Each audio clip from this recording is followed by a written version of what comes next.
आ गई है एक बहुत बड़ी भर्ती जो कि बहुत विशेष रूप से उन लोगों के लिए जो बहुत कम पढ़े हैं या उन्हें ऐसा लगता है कि हमारे लिए अवसरों की कमी बनी रहती है, तो उनके लिए जिला वाइज उत्तर प्रदेश सरकार ने एक वैकेंसी जारी करी। और आप सबको खबर लगी गई होगी कि उत्तर प्रदेश में आंगनबाड़ी कार्यकर्त्री की और साथ ही साथ सहायक कार्यकर्त्री की भर्तियां निकली हुई हैं, जो कि आपकी क्या क्या उसमें वरीयताएं हैं, क्या क्या उसमें बातें और क्या क्या चीजें ऐसी हैं जो आपको आपका ही ग्राम पंचायत आपको दिला सकती है। तो उसमें क्या क्या पॉइंट है उनको बहुत ध्यान से समझिएगा। सबसे पहली बात हमारे पास ये आती है कि कुल पद कितने हैं। तो हमारे पास कुल 23,753 पद हैं और मजेदार बात यह है कि जिले वाइज हैं और संभवतः आपके जो आपके जिले के भीतर तो है ही हैं, आपकी ग्राम पंचायत के भीतर अगर आंगनबाड़ी है तो वहां तक आप जा सकते हैं, यानी कि आपको कहीं बाहर जाने की कोई जरूरत नहीं है। अब इनके बारे में क्या क्या वरीयताएं हैं, क्या क्या बातें हैं, वो हम बोर्ड पर देख लेंगे।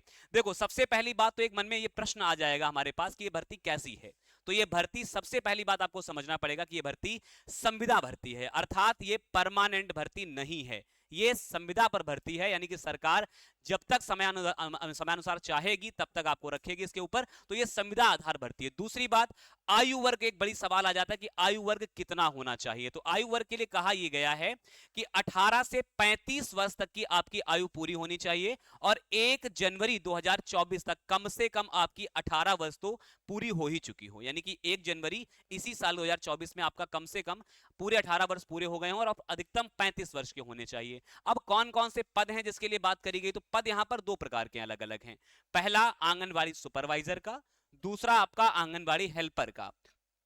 अगर सुपरवाइजर की बात करें तो स्नातक यहां पर योग्यता दे रखी है और वहीं आंगनबाड़ी हेल्पर की अगर बात करें तो 12th पास अगर आप हैं तो आपको यहां पर वरीयता दी जाएगी। अब हम एक बार ऐसे भी समझ लेते हैं कि क्या क्या बातें नोटिफिकेशन में है और कैसे कैसे बातें आपके जिले वाइज दी गई हैं। तो ये आपके सामने एक चार्ट दिखाई दे रहा होगा। ये चार्ट क्या है, इसमें जो जो जिलों में भर्तियां हैं उन सभी के बारे में यहां पर पूरा ब्यौरा है कि कौन कौन से जिले वाइज में भर्ती हैं। अगर मैं मूल रूप से बात करूं कुछ ऐसे जनपदों के बारे में जहां पर ज्यादा भर्ती है, तो उनमें आपका सोनभद्र आ जाएगा, उन्नाव आ जाएगा, बहराइच आ जाएगा और इसके अलावा हरदोई आ जाएगा। ये वो जिले हैं जहां पर 550 से ज्यादा पद हैं। अब हम अगर एक एक चीज को देखना चाहें, उन्नाव में देखना चाहें, तो उन्नाव में भी अगर हम आपको दिखाना चाहें तो ये जब खुलेगा ना ब्यौरा, तो ये पूरा आपका पूरा पूरा आपका अलग अलग प्लेस के हिसाब से खुल जाएगा। उदाहरण अगर आपको हम लेना चाहें तो मान लेते हैं थोड़ी देर के लिए कि हम उन्नाव शहर की बात करना चाहें। उन्नाव शहर में कहां कहां पर, तो देखिए जितनी ग्राम पंचायतें हैं, पहले हमने यहां पर अंदर जाकर के देख लिया कि उन्नाव जिले के अंदर कहां कहां खंड हैं। इसके बाद हमने ग्राम पंचायतों के आधार पर भी देखिएगा, कहीं पर 2 हैं, कहीं पर 1 हैं।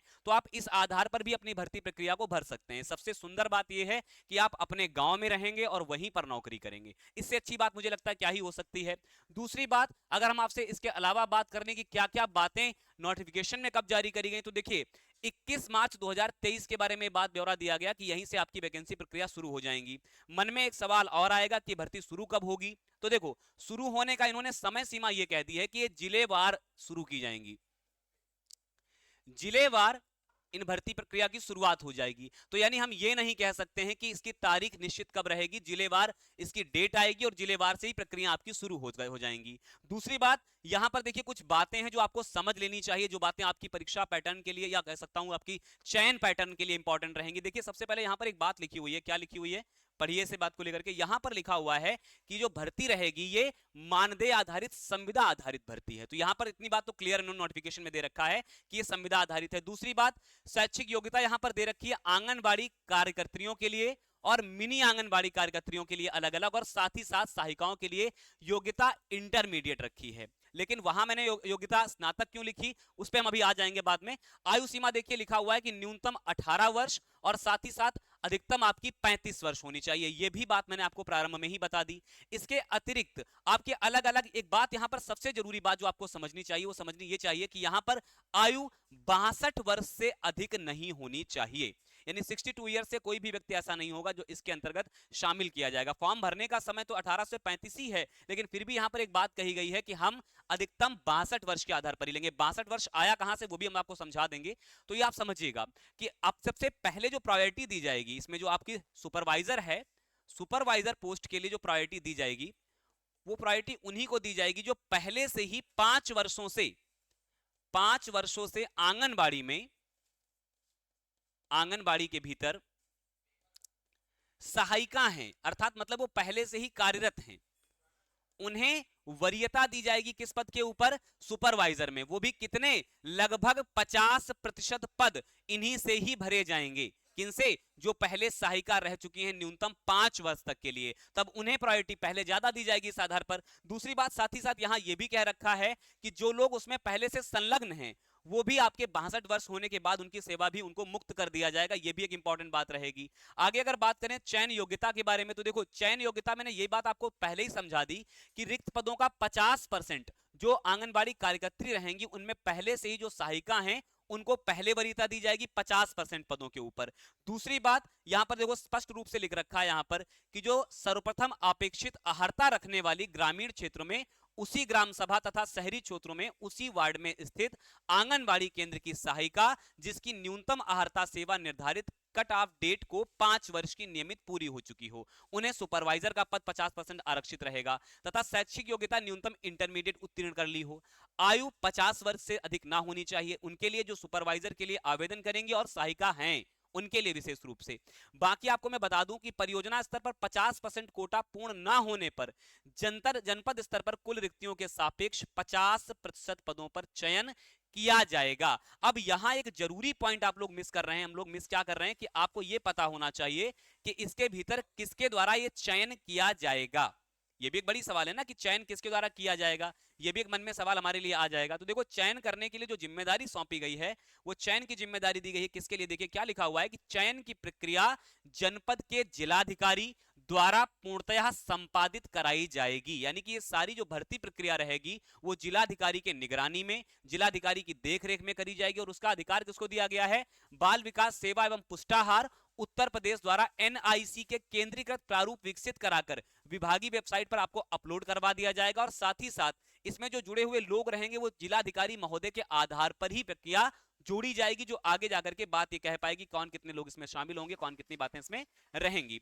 ठीक है, इतनी बातें समझ में आ गई। अब चयन किस आधार पर किया जाएगा, चयन कैसे किया जाएगा, तो यहां पर देखो लिखा हुआ है कि चयन समिति में बैठक में किन्हीं 4 सदस्यों की उपस्थिति अनिवार्य होगी जिसमें अध्यक्ष और जिला कार्यक्रम अधिकारी अनिवार्य रूप से उपस्थित होंगे। बात समझ में आ रही है, यानी कि इनके लोगों द्वारा वरीयता ज्यादा दी जाएगी, यही लोग इस चीज को चयन करेंगे कि कैसे कैसे लोगों का चयन करना है। अब आपके मन में आया जरूर होगा कि चयन कैसे होगा, तो देखो दोस्त आपको एक बात छोटी सी बता देता हूं। मान लीजिएगा कि आपके हाई स्कूल में 50% नंबर हैं, हालांकि हाई स्कूल की बात करनी ही नहीं है, इंटरमीडिएट की बात करते हैं कि अगर इंटर में आपके 50% नंबर हैं तो यानी 50% नंबर हैं तो बटे 10 अर्थात 5 नंबर आपको यहां मिलेंगे। यानी जितने ज्यादा आपके मार्क्स होंगे दोस्त उसी आधार पर आपकी जितने ज्यादा नंबर रहेंगे, मेरिट आधारित भर्ती है पहली बात, जितने ज्यादा आपके नंबर रहेंगे उसी आधार पर आपके नंबर बढ़ते जाएंगे, चाहे वो फिर इंटर के हों चाहे वो स्नातक के हों। अगर आप स्नातक हैं तब भी आप अपने नंबर बताएंगे और उसे भी वही प्रोसेस के आधार पर बटे 10 किया जाएगा और जो नंबर निकल करके आएंगे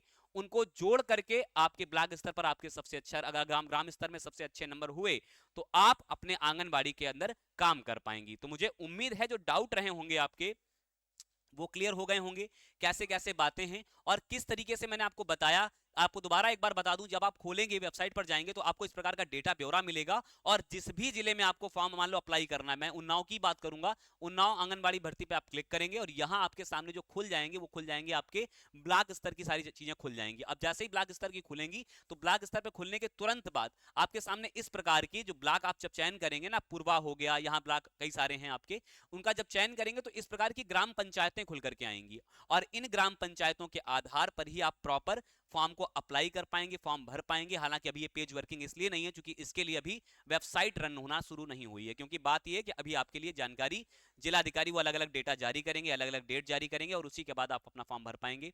इसके बाद भी अगर कोई आपका डाउट है, कोई अगर इस तरीके से आपकी बातें हैं, हाँ एक डाउट आपका फीस के विषय में भी हो सकता है कि क्या इसके लिए फीस है, कोई फीस नहीं है। यानी कि हम ये कह सकते हैं कि कोई भी फीस इसके लिए आपको दे नहीं होगी, फीस कोई भी नहीं है, आपको कोई अलग से आपको पेमेंट नहीं करनी पड़ेगी, बिल्कुल निःशुल्क रहेगा ये आपका खंड स्तर पर। और आराम से जाइए, भरिए, इस अवसर का लाभ लीजिएगा। मुझे लगता है ये एक बहुत बड़ी भर्ती सिद्ध होगी, क्योंकि भर्ती छोटी नहीं है दोस्त, भर्ती बहुत बड़ी है। 23,753 पद कम नहीं होते हैं। इसके बाद भी अगर कोई डाउट रहता है तो आप कमेंट बॉक्स में बताइएगा, आपकी बात को देखा जाएगा, समझा जाएगा और जरूरत पड़ेगा तो आपके लिए एक और वीडियो आपको समझाने के लिए बनाया जाएगा। विदा लेते हैं, नमस्ते, वंदे मातरम, जय हिंद।